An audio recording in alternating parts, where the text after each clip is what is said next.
ஆச்சி மசாலா. எந்த சமையலும் ருசி தேடும் ரகசியம். 20 ரூபாய்.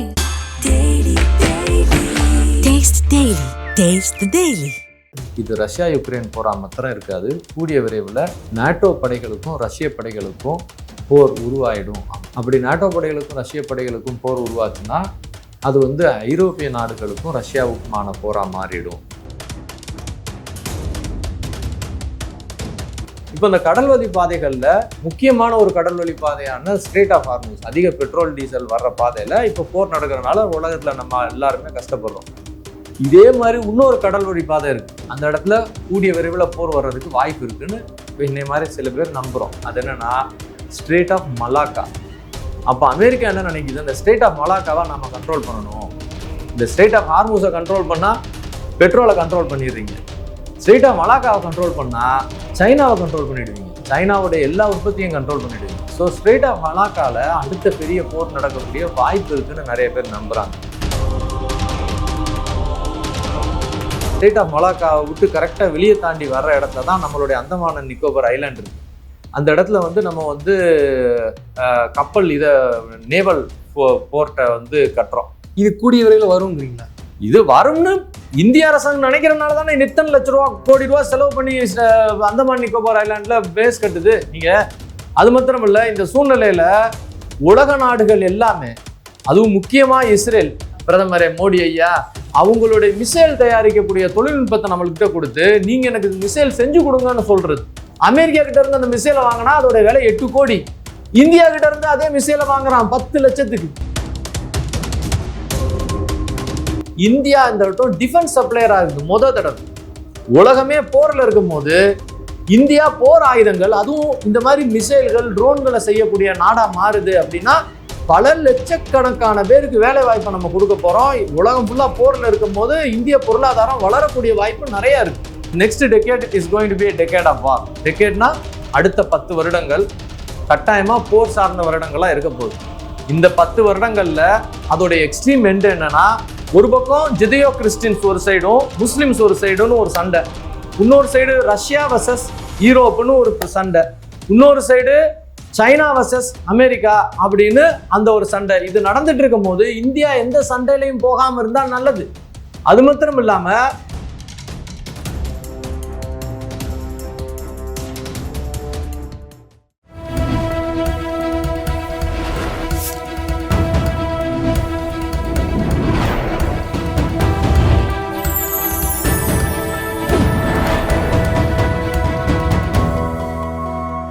சேனல் 5 தமிழ் நேயர்களுக்கு வணக்கம். இன்றைய நேர்காணல் நம்மோடு பேச இருப்பது தேசியவாதி ரமேஷ் சேதுராமன் அவர்கள். சார் வணக்கம் சார். சார், ஒரு பக்கம் ஈரான் அமெரிக்கா போர், இன்னொரு பக்கம் ரஷ்யா உக்ரைன் போர். என்னதான் சார் நடக்குது? அடுத்து என்ன சார் நடக்க போகுது? இப்போ நிறைய பேர் உலகத்தில் ஒரு அமைதி வரக்கூடிய வாய்ப்பு இருக்குன்னு நம்புகிறாங்க. அமைதி கட்டாயம் வரும், ஆனால் ஒரு பெரிய போருக்கு அப்புறம் தான் வரும் அப்படின்னு நான் நம்புகிறேன். ஸோ இந்த போர் இன்னைக்கு நடக்கிறதா நம்ம பார்க்குறோம். இந்த மாதிரி ஒரு போர் உருவாக்குறதுக்கு ஆல்மோஸ்ட் ஒரு 6-7 வருஷத்துக்கு முன்னாடியே சில மனிதர்கள் பிளான் பண்ணியிருக்கிறாங்கன்னு சொல்லிட்டு பழைய மேகசின்ஸு பழைய இதுலலாம் வந்திருக்கு. இந்த மாதிரி ஒரு போர் நடக்கும், இந்த காலகட்டம்னு இந்த வருடத்தை குறித்து வரலை. பட் ஆனால் இந்த மாதிரி ஒரு சம்பவம் நடக்கும்னு சொல்லிட்டு சிஐஏல வேலை பார்த்த ஒரு ஐயா இதை பற்றியெல்லாம் எழுதினார். அதுக்காக அவர் அரெஸ்ட் ஆகி அங்கேருந்து தப்பிச்சு ரஷ்யாவில் போய் இப்போ வாழ்ந்துட்டு இருக்கிறார். பிரிட்டனில் அவரை பற்றி அவர் அரெஸ்ட் ஆன விஷயங்கள்லாம் இருக்குது, பழைய ரெக்கார்ட்ஸ் அதெல்லாம். ஸோ இப்போ இன்னைக்குள்ள நிலைமையில இந்த போர் எந்தெந்த ஆஸ்பெக்டில் நடக்குதுன்றதை நம்ம பார்க்கணும். நாம் என்ன நினைக்கிறோம், இது வெறும் அமெரிக்கா இஸ்ரேல் ஈரானுக்கு மாத்திரமே நடக்கிற போர்னு நினைக்கிறோம். அப்படி நம்ம பார்க்க முடியாது. இது அந்த மிடில் ஈஸ்ட் கண்ட்ரிஸ் எல்லாருக்குமே, இஸ்லாமிய நாடுகளுக்கும் கிறிஸ்துவ யூத சக்திகளுக்கும் நடக்கிற போர்னு சில பேர் பேசுகிறாங்க. இதே காலகட்டத்தில் ரஷ்யா யுக்ரைனுக்கு அந்த போர் நடந்துட்டு இருக்கு.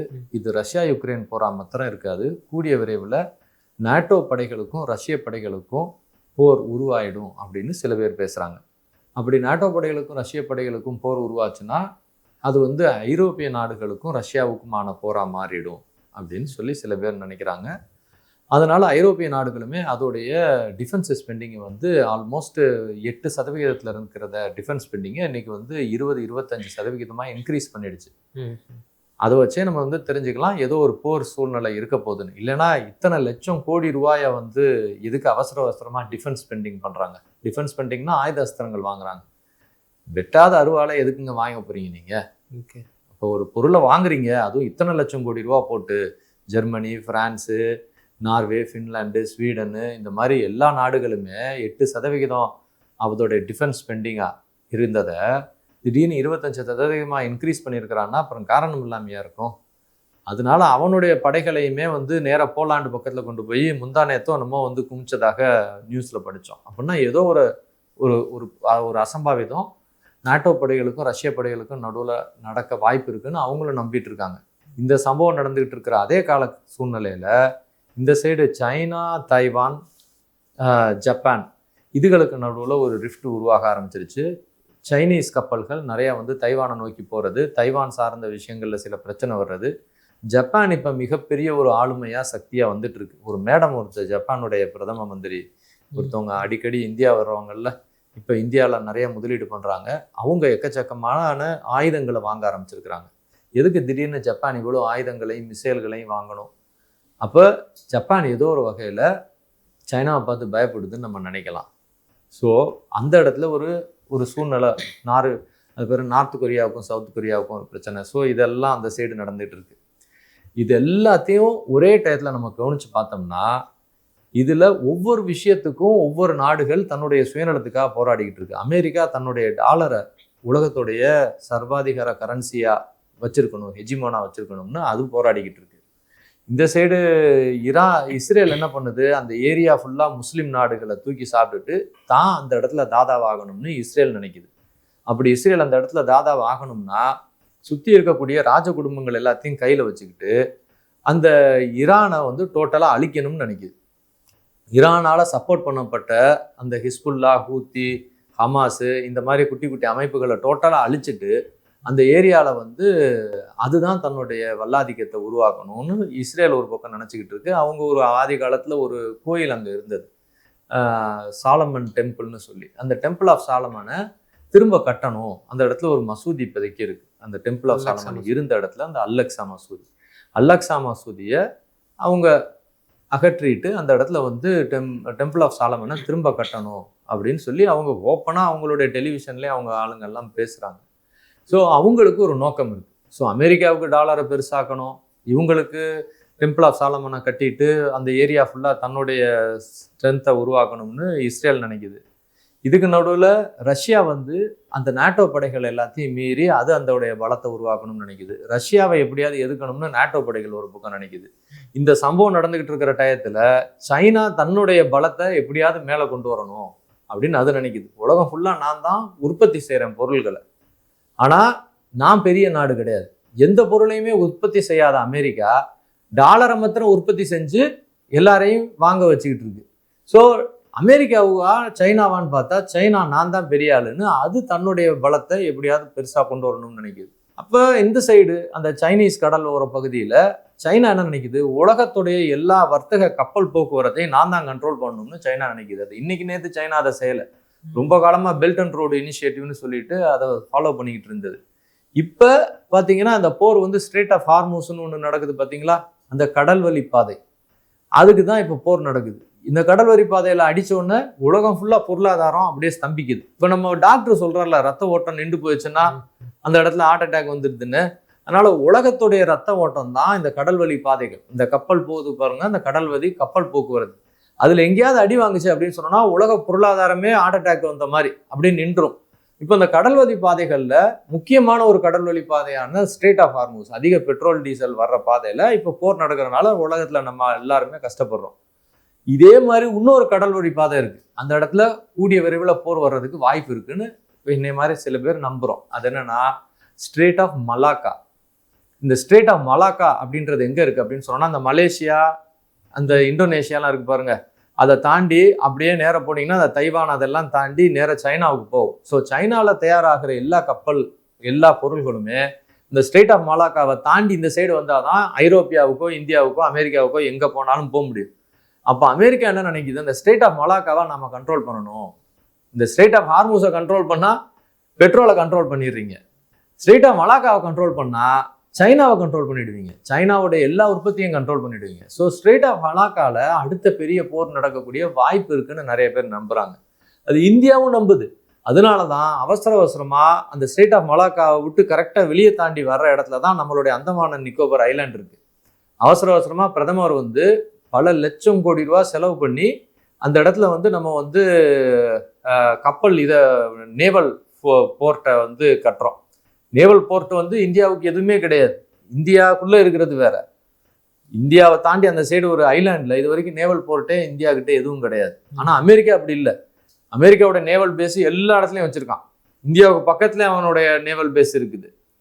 ஆனா இந்தியாவுக்கு பெரிய நேவல் பேஸ் எதுவும் கிடையாது. இதுதான் முதல் தடவை கரெக்டாக ஸ்ட்ரெயிட் ஆஃப் மலாக்கால இருந்து வெளியே வர்ற இடத்துல அந்தமான் நிக்கோபர் ஐலாண்டில் ஒரு ஐலாண்டை நம்ம டோட்டலாக நேவல் பேஸாக கட்ட போகிறோம். அதை கட்டக்கூடாதுன்னு சொல்லி ராகுல் காந்தி அங்கே போய் போராட்டம் பண்ணி அதுக்கு வீடியோலாம் வந்திருக்கு, கவனிச்சீங்களா? உண்மையிலேயே ராகுல் காந்தி இந்தியாவுக்கு சாதகமாக இருக்கிறாரா இல்லை அமெரிக்காவுடைய கைக்கூலியாக இருக்கிறாருன்னு கேள்வியெல்லாம் நிறைய பேர் கேட்டு எழுதியிருந்தாங்க கீழே கமெண்ட்ஸ். அவர் எதுக்கு அங்கே கட்டக்கூடாதுன்னு சொல்லி அவர் எதுவும் மரம் வெட்டக்கூடாதுன்னு சொல்கிறாரு. அங்கே போய் மரத்தை வெட்டாமல் எப்படி நேவல் போர்ட் ஆரம்பிக்க முடியும்?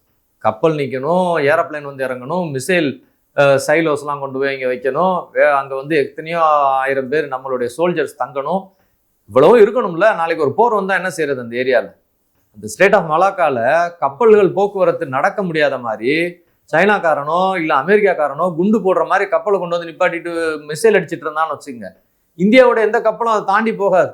இந்தியாவுடைய கப்பல் வெளியே போகல, உள்ள வரலன்னு வச்சுக்கோங்க, 148 கோடி பேருக்கு நம்ம எப்படி பொருள்களை கொடுக்க போறோம்? எப்படி சாப்பிடுவோம்? அரிசி கோதுமை எல்லாம் பார்த்தீங்கன்னா இந்தோனேஷியால இருந்து நிறைய இங்கே வருது. நம்ம ஏற்றுமதி பண்றது மாத்திரம் இல்லை, நம்ம இறக்குமதியும் செய்யறோம்ல.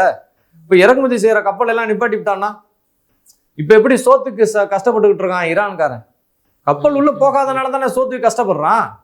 அதே மாதிரி இந்தியாவுக்குள்ள வர கப்பல் எல்லாம் நிப்பாட்டிவிட்டான்னா சைனாக்காரன், நம்ம 148 கோடி பேருக்கு எப்படி நம்ம சோறு கொடுப்போம்? எப்படி கோதுமை கொடுப்போம்? எப்படி பெட்ரோல் கொடுப்போம்?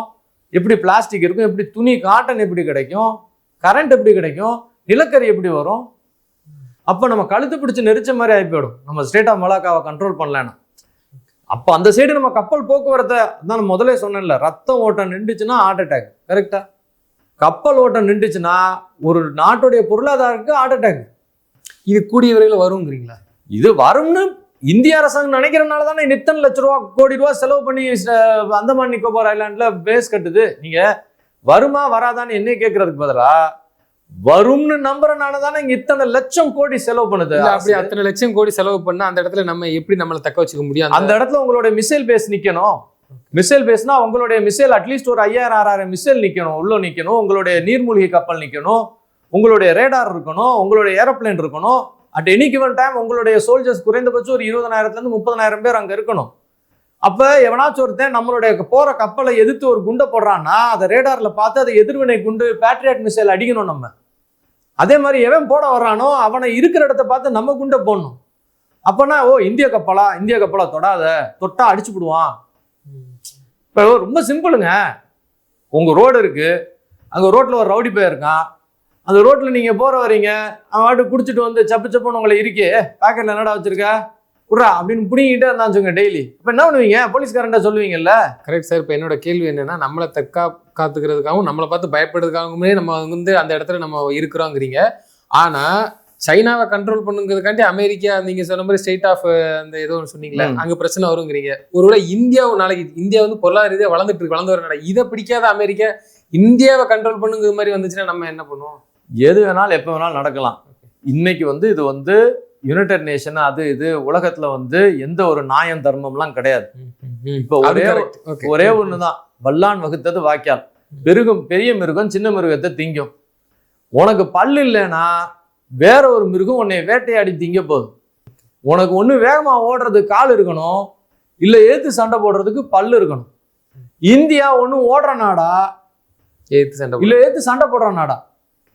நாம அடி வாங்கி சாக போறோமா? இதுக்கு முன்னாடி இத்தனை நாளா காங்கிரஸ் ஆட்சியில வந்தவன்லாம் நம்மள சத்துன்னு சாத்திக்கிட்டு இருந்தான். இதுதான் தடவை டேய் அப்படின்னு திரும்பி நிக்கிற இடத்துக்கு இந்தியா வந்திருக்கு. அப்படின்னா நம்மளே நம்ம ஆயுதத்தை செய்யணும், நம்மளே நம்ம ரேடார் வேணும், பலமான நாடுகளுடைய ஃப்ரெண்ட்ஷிப் நம்மளுக்கு தேவை. நம்மளை குறைந்தபட்சம் அடிச்சவனுக்கு கொஞ்சமாவது நஷ்டம் வரும்ன்ற அளவுக்காவது இருக்கணும். டே அவன் சப்படா அவனை 4 கிரிக்கெட் வாடான்னு விளையாட்டு பார்க்குற நாடா இந்தியா இது நாள் வரைக்கும் இருந்தது காங்கிரஸ் ஆட்சியில். இனி அப்படி இருக்கக்கூடாது அப்படின்றதுக்காக தான் பிரதமர் வந்து நம்மளே நம்ம ஆயுதத்தை செய்யணும்ன்றார். அது மாத்திரம் இல்லை, இந்த சூழ்நிலையில உலக நாடுகள் எல்லாமே, அதுவும் முக்கியமா இஸ்ரேல், முக்கியமான நாடுகள் அவங்களுடைய மிசைல் தயாரிக்கக்கூடிய தொழில்நுட்பத்தை நம்மள்கிட்ட கொடுத்து நீங்க எனக்கு மிசைல் செஞ்சு கொடுங்கன்னு சொல்றது.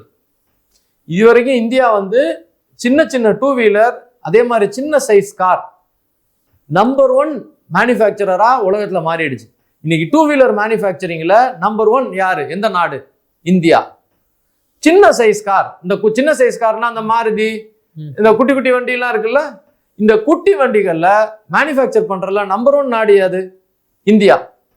அப்ப இந்த சப்ளை செயின் நம்ம கிட்ட இருக்கு. வேலைக்கார பசங்க, நம்ம பசங்க வந்து நல்ல வேலைக்கார பசங்க. அப்ப நல்ல ஒரு விஷயத்த கத்து கொடுத்துட்டா அழகா கணிச்சு அழகா பண்றாங்க. அந்த சப்ளை செயின் ஒரு சைடு எலக்ட்ரானிக்ஸ், இன்னொரு சைடு காஸ்டிங்கு, ஒரு சைடு மெக்கானிக்கல் இன்ஜினியரிங்கு, இரும்பு உருக்கி கொண்டு வர்றது, இது எல்லாம் நம்ம கிட்ட இருக்கு. இப்ப ஒரு மிசைல் செய்யறதுக்கும் இதே தான் தேவை. அந்த இரும்பை உருக்கி கேஸ்ட் பண்ணி நம்ம எப்படி ஒரு 2 வீலர் செய்யறோம், அதே தொழில்நுட்பத்தை லைட்டா மாத்தினீங்கன்னா அது ஒரு ட்ரோனா செஞ்சிடலாம். அதே தொழில்நுட்பத்தை லைட்டா மாத்தினீங்கன்னா நம்ம மிசைல் செஞ்சிடலாம். அந்த தொழில்நுட்பத்தை இஸ்ரேல் நம்மளுக்கு கொடுக்குறான், ரஷ்யா நம்மளுக்கு கொடுக்குது. நாம அந்த மிசைலை செஞ்சு அவனுக்கு நம்ம ஏற்றுமதி செய்யறோம். இப்ப அது நடக்க ஆரம்பிச்சிருச்சு. இப்ப இஸ்ரேலு தன்னை பாதுகாத்துக்கிறதுக்கு அமெரிக்கா கிட்ட இருந்து அந்த மிசைல் எல்லாம் வாங்கிட்டு இருந்தான். அவனுடைய அந்த டூம்ல இந்த எதிரி வந்து அவன் ஒரு மிசைல் போடுறான்னு வச்சுக்கோங்க, அந்த ரேடார் பார்த்துட்டு இவன் எதுக்கு ஒண்ணு போடும். அது பேர் பேட்ரியாட் மிசைல்வான். இந்த பேட்ரியாட் மிசைல் போய் நடு வானத்துல வெடிக்கும். இப்ப நீங்க இப்ப டிவியில பாப்பீங்க. இப்ப அந்த ஒரு மிசைல் அமெரிக்காக்காரன் 8 கோடி ரூபாய்க்கு வித்துட்டு இருக்கான். நம்ம ஒரு காசு 8 கோடிங்க. இந்த இஸ்ரேலுக்காரனுக்கு ஒரு தடவை அந்த மிசைல் போய் அடிக்கணும்னா நம்ம ஒரு காசு 8 கோடி. அப்படி இப்படி 8 கோடியா செலவு பண்றது எப்படி? அப்ப இஸ்ரேல்காரன் என்ன பண்றான், அந்த தொழில்நுட்பத்தை எல்லாம் செஞ்சு இப்ப நாங்களே போர்ல இருக்கோம், எங்க கிட்ட மக்கள் தொகை வேற இல்ல, மேலும் இந்த மாதிரி பைக் செய்றீங்க, கார் செய்றீங்கல்ல, இந்தியா பிரதமரே மோடி ஐயா, இந்த தொழில்நுட்பத்தை உங்களுக்கு தர்றோம், இதை நீங்க எங்களுக்கு செஞ்சு கொடுங்கன்னு சொல்லி இப்ப நாம செஞ்சு கொடுத்துட்டு இருக்கிறோம். 10 லட்சம் ரூபாய்க்கு. 8 கோடி ரூபாய் எங்க, 10 லட்சம் எங்க? அமெரிக்கா கிட்ட இருந்து அந்த மிசைலை வாங்கினா அதோட விலை 8 கோடி. இந்தியா கிட்ட இருந்து அதே மிசைலை வாங்குறான் 10 லட்சத்துக்கு. இப்ப அது 3 நிறுவனங்கள் ஒன்னா சேர்ந்து இப்ப செய்யுது. ஒரு நிறுவனம் செய்ய முடியாது. இப்போ ஒரு பொருள் செய்றீங்கன்னா ஒரே ஆளு செய்ய முடியாது. 3 நிறுவனங்கள் ஒன்னா சேர்ந்து அது செய்யுது. அப்படி செஞ்சு இப்ப நமக்கு கொடுக்குறோம். அதுல ஒண்ணு அதானியும் இவனும் ஒருத்தன். உடனே இவங்க எல்லாம் அதானின்ட்டானு. 3 நிறுவனம் ஒன்னா செய்யுது. டாடா செய்யறது, அதானி செய்யறான், அப்புறம் இன்னொருத்தன் ஒரு கேல ஆரம்பிக்கும் ஒரு பெரிய கம்பெனி. அவன் தான் டேங்கு இங்கு பீரங்கிலாம் செய்யறான் இந்திய டிஃபென்ஸுக்கு. ஸோ அவன் இந்த மாதிரி நான் 3-4 பேர் சேர்ந்து அந்த மிசைலை செஞ்சு கொடுக்கான். இப்ப இந்தியா என்ன நிலைமையில ஆகுதுன்னா, இந்தியா இந்த வட்டம் டிஃபென்ஸ் சப்ளையர் ஆகுது. தடவை உலகமே போர்ல இருக்கும் போது இந்தியா போர் ஆயுதங்கள், அதுவும் இந்த மாதிரி மிசைல்கள், ட்ரோன்களை செய்யக்கூடிய நாடா மாறுது. அப்படின்னா பல லட்சக்கணக்கான பேருக்கு வேலை வாய்ப்பை நம்ம கொடுக்க போறோம். உலகம் ஃபுல்லா போர்ல இருக்கும் போது இந்திய பொருளாதாரம் வளரக்கூடிய வாய்ப்பு நிறைய இருக்கு. இதெல்லாம் அந்த மோடி ஐயாவுக்கு நம்ம வந்து நன்றி சொல்லணும். இல்லைன்னா ஊரெல்லாம் போய் அடி வாங்கிட்டு இருந்த நாடா இருந்துச்சு. இந்த ஒருத்தன் 2-3 பாய் அங்க இருந்து வந்து பாம்பேல நம்மள எல்லாம் கொண்டாங்க பாருங்க. அப்ப குண்டு துளைக்காத சட்டைன்னு ஒண்ணு கொடுத்து அதுக்குள்ள குண்டு எல்லாம் கொடுத்து செத்து போனாங்க பாத்தீங்களா? அதுலயும் காங்கிரஸ்காரன் லஞ்சம் வாங்கிட்டு இருந்தான். ஒரு போஃபோஸ் பீரங்கில லஞ்சம். சின்ன சின்ன பொருள்கள்லாம் நம்ம வெளிநாட்டுல இருந்து வாங்கிட்டு அதுல லஞ்சம் வாங்கிட்டு தெரிஞ்ச பயலுக அவனுங்க. இன்னைக்கு நாம தயார் பண்ணி ஏற்றுமதி செய்யறோம். டிஃபென்ஸுக்கு இறக்குமதி கிடையாது, நம்ம ஏற்றுமதி செய்யற பொருளாதாரத்துக்கு வந்திருக்கோம். ஏன்னா உலகம் இந்த போர் இன்னும் கொஞ்சம் கூடும். இப்ப அதுவும் சைனாக்காரன் இன்னைக்கு அமைதியா இருக்கான், ஆனா தொடர்ந்து அமைதியா இருக்க மாட்டான். அவன் தன்னை ப்ரிப்பேர் பண்ணிட்டு இருக்கிறான். ஏன்னா சைனாவுடைய ரெகுலர் இதை பாத்தீங்கன்னா அவன் டிஃபென்ஸ் சம்பந்தமான இதுல முதலீடு பண்ணிட்டே இருக்கிறான். அமெரிக்காக்காரனும் இப்ப 2 பேரை என்னமோ பிடிச்சாங்க ஒரு வாரத்துக்கு முன்னாடி. நம்ம நார்த் ஈஸ்ட்ல பக்கத்துல நம்மளுக்கு ஸ்பை பண்றதுக்கு ஏதோ அமெரிக்காக்காரன் 2 ஏஜென்ட் வந்தான்னு சொல்லி நியூஸ் பேப்பர்ல வந்திருந்தது. ஆமா, மேற்கு வங்கத்துல கூட எல்லையில வச்சு பிடிச்சாங்க. ஆமா, எதுக்கு அமெரிக்காக்காரன் ரெகுலரா நம்ம கிட்ட ஏஜென்டா வந்து அனுப்பிக்கிட்டே இருக்கான்? ஏன்னா அமெரிக்காக்காரன் எப்பயுமே அவன் கூட இருக்கிறவனே நம்ப மாட்டான். இஸ்ரேல்காரன் அப்படித்தான். அப்ப நம்ம கூடயே நம்ம என்ன பண்றோன்றத கவனிச்சுக்கிட்டே இருக்கிறானுங்க எல்லாரும். அப்படின்னா நாம சும்மா இருந்தா கூட நம்மளை சுத்தி இருக்கிறவனை ஏதாவது ஒரு வகையில நம்மளை தொந்தரவு பண்ண வைப்பானுங்க. இதுல இந்த பாகிஸ்தான்காரன் அவனே தன்னைத்தானே உடைச்சுக்கிட்டு இருக்கிறான். இந்த ஒரு சைடு பலூச்சிஸ்தான் போராட்டம் பண்ணி இது பண்ணிட்டு இருக்கான். ஆப்கானிஸ்தான்காரன் ஒரு சைடு பாகிஸ்தானை குண்டை போட்டுக்கிட்டு இருக்கிறான். ஸோ பாகிஸ்தான் குறைந்தபட்சம் ஒரு 3 இல்ல 4 பீஸா உடைஞ்சிரும். ஏன்னா என்னுடைய கணிப்புன்னு வச்சுக்கோங்களேன், கூடிய விரைவில் பாகிஸ்தான் ஒரு 3-4 பீஸா உடைஞ்சிரும். அப்படி உடையறதுக்கு நாம வேலை பார்க்குறோம் நான் சொல்ல மாட்டேன், இஸ்ரேல்காரனே வேலை பார்க்குற மாதிரி சில பேர் எழுதுறான், இஸ்ரேல்காரனே எழுதுறான். ஏன்னா முஸ்லிம் நாடு அணு ஆயுத நாடா அவன் கணிக்கிறது பாகிஸ்தானை மாத்திரம்தான். ஒரு அணு ஆயுதம் வச்சுக்கிட்டு இருக்கிற ஒரு முஸ்லிம் நாடுன்றது என்னைக்கு இருந்தாலும் இஸ்ரேலுக்கு வந்து விரோதமா மாறுறதுக்கு வாய்ப்பு இருக்குன்னு அவன் பயப்படுறான். அதனால பாகிஸ்தானை எப்படியும் ஒரு 4-5 பீஸா உடைக்கணும்னு அவனும் நம்பிக்கிட்டு இருக்கான். சைனாக்காரன் எப்படியாவது அந்த ஏரியா ஸ்டேட் ஆஃப் மலாக்கால ஒரு போர் வரும்னு அவன் நம்புறனால இப்ப நடுவுல ஒரு போர் வந்தது பாத்தீங்களா, அந்த கம்போடியாவுக்கும் தைவானுக்கும் நடுவுல இப்ப ரீசெண்டா வந்து ஏதோ கோயில்ல வந்து குண்டை போட்டான் மாத்தி கீத்தின்னு சொல்லிட்டு, அதெல்லாம் சும்மா இல்ல, வேற ஏதோ ஒரு பெரிய போர் வர்றதுக்கு ஒரு எப்பயுமே ஒரு மழை பெஞ்சா அதுக்கு முன்னாடி லைட்டா இடி இடிக்கும் பாருங்க, அந்த மாதிரி அடுத்து ஒரு ஒத்திகை ஒரு பெரிய போர் ஒத்திகைக்கு முன்னாடி வர்ற ஒரு சிக்னல் மாதிரியே அந்த இடத்துல அது நடந்திருக்கு. அந்த ஸ்டேட் ஆஃப் மலாக்கால கட்டாயமா சைனாக்காரனுக்கும் அமெரிக்காவுக்கும் ஒரு பிரச்சனை வரும். அமெரிக்கா ஒரு 10 பேரை பிடிச்சி நான் அவனுக்கு சப்போர்ட் பண்றேன்ட்டு இறங்குவான். அப்ப எப்பயும் அப்படித்தான் செய்வான். சைனாக்காரன் ஒரு 10 நாடுகளை பிடிச்சி நான் வந்து தைவானுக்கு சப்போர்ட் பண்றேன் இல்ல கம்போடியாவுக்கு சப்போர்ட் பண்றேன்னா அவன் உட்காந்து இறங்குவான். அந்த ஏரியால கட்டாயமா ஒரு அசம்பாவிதத்தை செய்வானுங்க. இந்த அசம்பாவிதம் செஞ்சதுக்கு அப்புறம் என்னையோட ஒரு ஒரு கணிப்பு என்னன்னா, சைனா இதுல பலமா மாறணும்னா அது தைவானை ஆக்குபை பண்ணும். அதோட சைனா நிக்காது. சைனா இங்கிருந்து இந்தோனேஷியாவெல்லாம் தாண்டி போய் நியூசிலாண்டை கேப்சர் பண்ணும் நான் நம்புறேன். இதெல்லாம் வந்து அப்சல்யூட் கற்பனைன்னு கூட வச்சுங்க. நானுமே ஒரு பெரிய கற்பனையை யோசிக்கிறேன். இது நடக்குமா நடக்காத அதெல்லாம் சொல்ல முடியாது.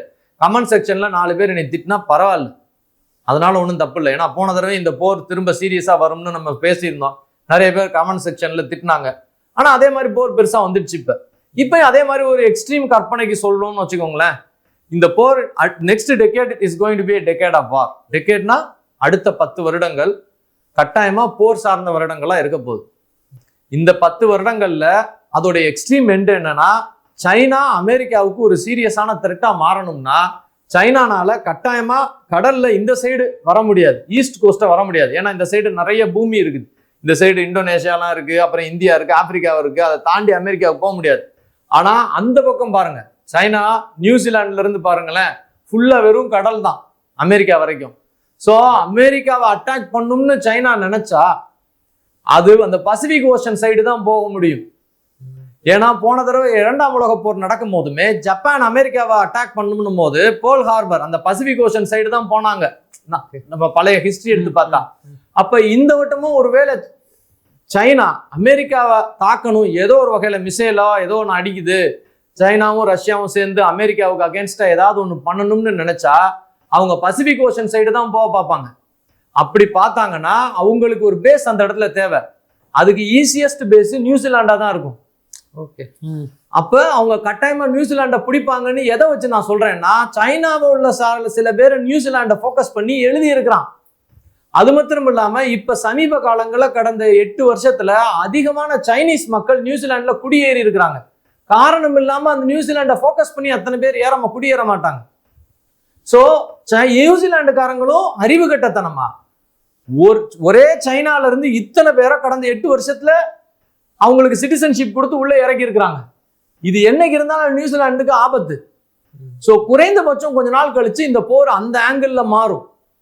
ஒரு பக்கம் ஜிடியோ கிறிஸ்டின்ஸ் ஒரு சைடும் முஸ்லிம்ஸ் ஒரு சைடுன்னு ஒரு சண்டை, இன்னொரு சைடு ரஷ்யா வர்சஸ் யூரோப்னு ஒரு சண்டை, இன்னொரு சைடு சைனா வர்சஸ் அமெரிக்கா அப்படின்னு அந்த ஒரு சண்டை. இது நடந்துட்டு இருக்கும் போது இந்தியா எந்த சண்டையிலையும் போகாம இருந்தா நல்லது. அது மாத்திரம் இல்லாம ஜுடியோ கிறிஸ்டின் அலையன்ஸ் வர்சஸ் முஸ்லிம்ஸ்னு சண்டை கிளம்புச்சுன்னா அது கேரளால இருக்கக்கூடிய சர்ச்சுகளுக்கு முதல் ஆபத்தை உருவாக்கும். ஏன்னா இங்க இருக்கக்கூடிய முஸ்லிம் தீவிரவாத சிந்தனைகள் உடையவங்க இந்துக்களை எதிரிகளா நினைக்கிறத மாட்டாங்க, அவங்க கிறிஸ்துவர்களை தான் எதிரியா நினைப்பாங்க. ஏன்னா உலகம் ஃபுல்லா பரப்புரை அப்படித்தான் நடந்துட்டு இருக்கு. இன்னைக்கு நீங்க சோசியல் மீடியா போனீங்கன்னா உலகம் ஃபுல்லா அவங்களுடைய ஜமாத்துகள்ல வெளிநாடுகள்ல பேசுறதெல்லாம் கவனிச்சிங்கன்னா அவங்க கிறிஸ்துவ யூத சக்திகளுக்கு விரோதமா பேசிட்டே இருக்கிறாங்க. அப்ப அதே சிந்தனையை தான் இவங்களும் பேசுவாங்க.